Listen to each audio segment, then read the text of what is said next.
distribuição, cenário físico lá tranquilo, né? Isso aí eu acho que depois, se vocês tiverem dúvidas, vocês me perguntam. E lá em relação para a prova é basicamente o que eu vou pedir. Questão lá, como o cenário físico vai interagir com a distribuição das espécies. Então, a formação do solo, ou a chuva, ou a temperatura, ou a maré, ou lá os micro-organismos biológicos do mar, e assim por diante. Então vai ser bem tranquilo a minha parte, não precisa se preocupar.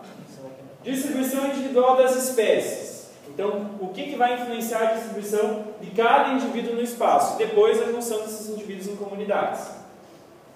Primeira coisa, não sei se a Simone falou para vocês, mas tem a parte de amplitude geográfica. Ela falou alguma coisa? Falou? Nada. Enfim. Então, ó, espécies distintas tendem a viver em lugares diferentes, e lugares diferentes tendem a ser habitados por espécies diferentes. Então, amplitude geográfica, o que é? Nada mais do que eu tenho lá um espaço ambiental, quase que 100% das vezes, o que vai acontecer? Esse espaço vai ser ocupado por uma grande variedade de espécies. Quanto mais diversificado for, digamos, geograficamente, então em relevo, em clima, em solo, em tudo, esse ambiente, provavelmente maior será o número do quê? De espécies que a gente vai ter lá. Então a amplitude geográfica é maior. Se as características são meio que idênticas, então eu só tenho gelo lá, isso limita um pouco a amplitude de distribuição dos animais. E isso também vale o quê? Para regiões diferentes. Então regiões diferentes vão ter animais, plantas diferentes. Então cada espécie possui, se só não reparem que às vezes tem alguns erros ali, é porque meio que o espanhol, meio que eu só recortei lá, na verdade, para dar tempo de fazer. Então cada espécie possui uma amplitude geográfica sua, específica. Então a amplitude geográfica descreve onde os indivíduos de uma espécie potencialmente estão. Então onde eles vão se distribuir. Por exemplo, qual que é a amplitude geográfica do urso polar?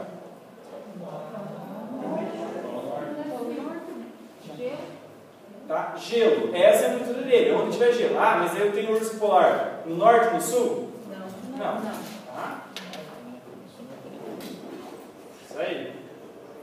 Aí, ó, no Brasil, a maioria das espécies possuem lá uma amplitude de 4 a 8 estados. Então, é aquilo que eu falei. Lobo-guará, que eu tinha falado na aula de ontem. Ele está distribuído no Rio Grande do Sul, Paraná, Santa Catarina, Mato Grosso e Mato Grosso do Sul. No máximo. Para a região norte não tem. Então, eles mais ou menos vão se distribuir meio que de igual. Tuiuiu. Qual que é a amplitude dele? Pantanal, tá? Mato Grosso do Sul, basicamente ali. Então, isso é meio que diversificado. E aí a gente vai ter as espécies cosmopolitas.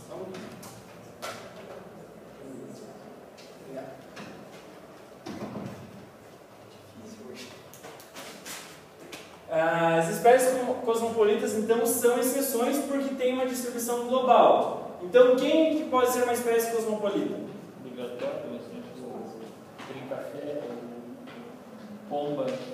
Pomba, a própria andorinha, é cosmopolita. Você vai achar andorinha em todos os lugares do mundo. Onde você for, tem andorinha. É a mesma espécie, pode não ser a mesma espécie, mas é da mesma família.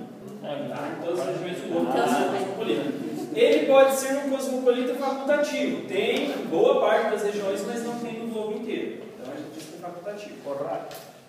E aí tem a questão das espécies endêmicas, então que somente vão ser encontradas em áreas pequenas e delimitadas. Então o mico-leão dourado é endêmico ou não é? É, porque ele é só do Brasil, só tem. Mesma coisa as espécies lá da Ilha Galápagos, são endêmicas de lá, não existe em nenhum outro lugar do mundo. E tudo isso vai influenciar. Aí agora tem que ver mais enfim, tá?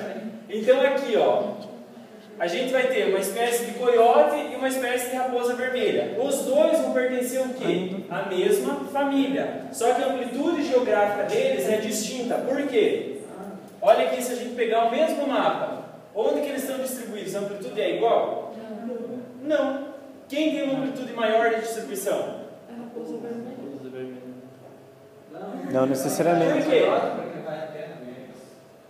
Na verdade, se eu pensar por quantidade de espaço, eles meio que estão empatados.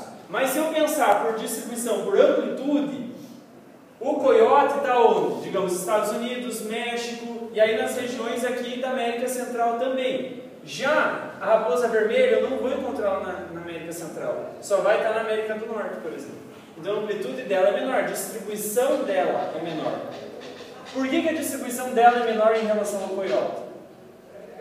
Características ambientais. Provavelmente as características aqui são exclusivas para a adaptação dela, diferentemente do coiote que se adapta a outras características.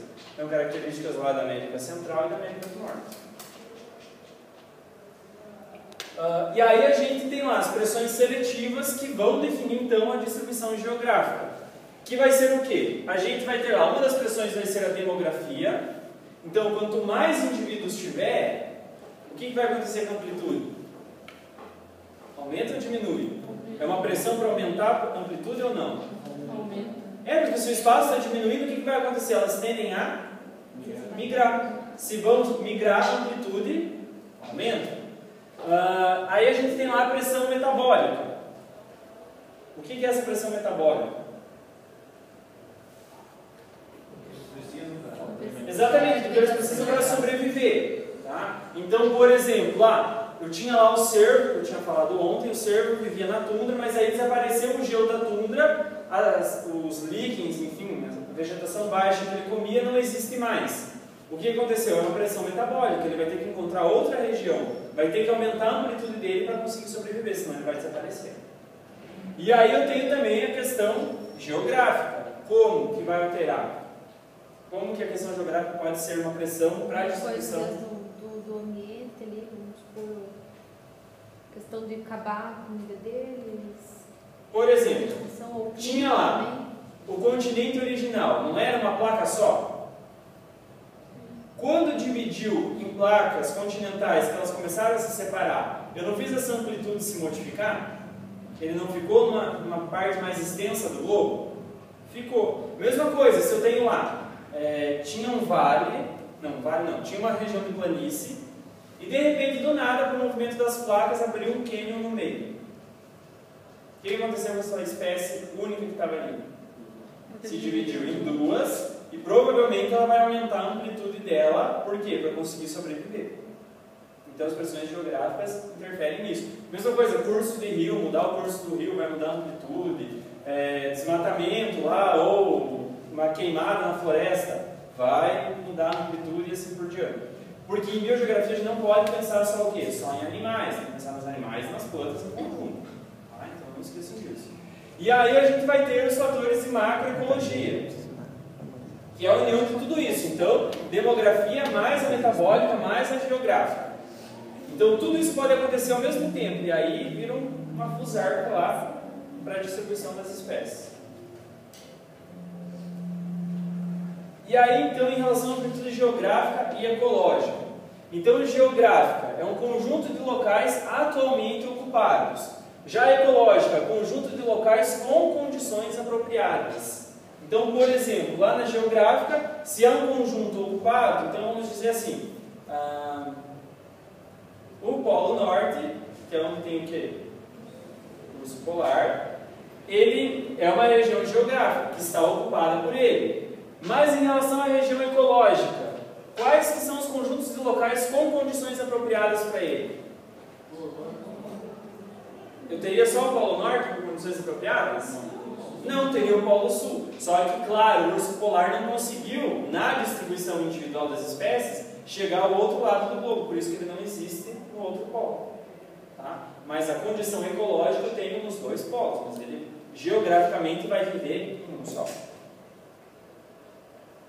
Enfim.